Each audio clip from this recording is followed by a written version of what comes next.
কোনো এক সময় এক কৃষকের একটি গরু ছিল। গরুটি কৃষকের চাষবাসে খুব সাহায্য করত। কিন্তু গরুটির বয়স হয়ে যাওয়ায় একদিন কৃষক মনে মনে ভাবতে লাগলো, গরুটিকে আমি ভীষণ ভালোবাসি, ও আমাকে অনেক উপকার করে, তাই ওর কষ্ট আমি আর দেখতে পারি না। ওকে আমি আর না খাটিয়ে আমি ওকে মুক্তি দিয়ে দিতে চাই। ও নিজের মতো স্বাধীনভাবে বেঁচে থাকুক।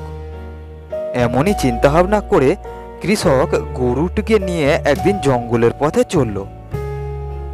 জঙ্গলের মাঝে গিয়ে কৃষক গরুটিকে বলল, বিদায় বন্ধু, আমি তোমাকে ভীষণ ভালোবাসি, তাই আমি তোমাকে মুক্তি দিয়ে দিচ্ছি। আজ থেকে তুমি নিজের মতো স্বাধীনভাবে বাঁচো। আমি তোমাকে দিয়ে আর খাটাতে চাই না। তুমি নিজের খুশি মতো বাকি জীবনটুকু কাটাও। গরুটিও তার মনিবকে ভীষণ ভালোবাসতো, কিন্তু মুক্তির আনন্দ পেয়ে সে আর পিছন ফিরে তাকালো না। সে জঙ্গলের দিকে এগিয়ে চলল। হাম্বা হাম্বা। আরে বাহ, জঙ্গলের পরিবেশ তো বেশ সুন্দর। আমি জঙ্গলে না এলে কখনোই বুঝতে পারতাম না, কিন্তু আমি এখানে থাকি কোথায়? এত বড় জঙ্গলে নিশ্চয়ই অনেক হিংস্র জীবজন্তু রয়েছে।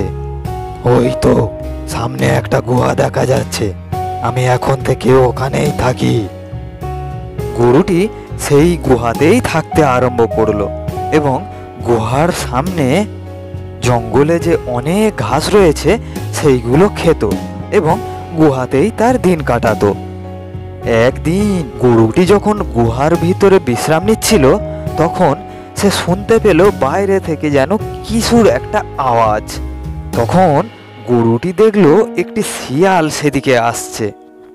গুহার ভিতরে নড়াচড়ার আওয়াজ পেয়ে শিয়ালটি থমকে দাঁড়ালো। তখন শিয়াল চেঁচিয়ে বলল, এই কে রে? আমার গুহার ভিতরে কে? শিয়ালের উত্তরে গরুটি জবাব দিল, সিংহের মামা আমি নরহরি দাস। 10 বাঘে মোর এক গ্রাস। এই কথা শুনে শিয়াল তো দৌড় লাগালো ভয়ে। দৌড়াতে দৌড়াতে জঙ্গলের মধ্যে তার সাথে দেখা হলো একটি বাঘের। হলো, ওই ভাগ্নে, তুমি এত অন্তদন্ত হয়ে কোথায় চললে? আগে বাঘ মামা, আর বলো না, আমার গুহাতে একটা নতুন জীব এসেছে। সে এক এক গালে 10টা বাঘ খায়। কি? আমি জঙ্গলের রাজা, আবার কে আছে এক গালে 10টা বাঘ খায়? কই চল তো দেখি। না মামা, আমি যাচ্ছি না, তুমি যাও। ও যদি তাড়া করে তুমি পালাতে পারবে, কিন্তু আমি তো আর পালাতে পারবো না। তুমি যাও, আমি যাচ্ছি না। তোর কোনো ভয় নেই, আমার লেজের সাথে তোর লেজটা বেঁধে নিচ্ছি, চল এখনই। এই কে রে গুহার ভিতরে? বাঘের এই প্রশ্নে গরুটি ভয় পেয়ে গেল, তবুও সে বুদ্ধি করে বলল, এই দুষ্টু শিয়াল, আমি তোকে বললাম না 10টা বাঘ আনতে, আর তুই একটা এনেছিস। আজ কি আমার তাহলে হাত পেটা খেয়ে থাকতে হবে? আচ্ছা নিয়ে আয়, ততক্ষণ একটা দিয়েই কাজ চালাই। গরুর এই কথায় বাঘটি ভীষণ ভয় পেয়ে গেল। তৎক্ষণাৎ বাঘটি দৌড়াতে লাগলো। শিয়াল যেহেতু বাঘের লেজের সাথে বাঁধা ছিল, তাই ঘষতে ঘষতে শিয়ালের প্রাণটা বেরিয়ে গেল।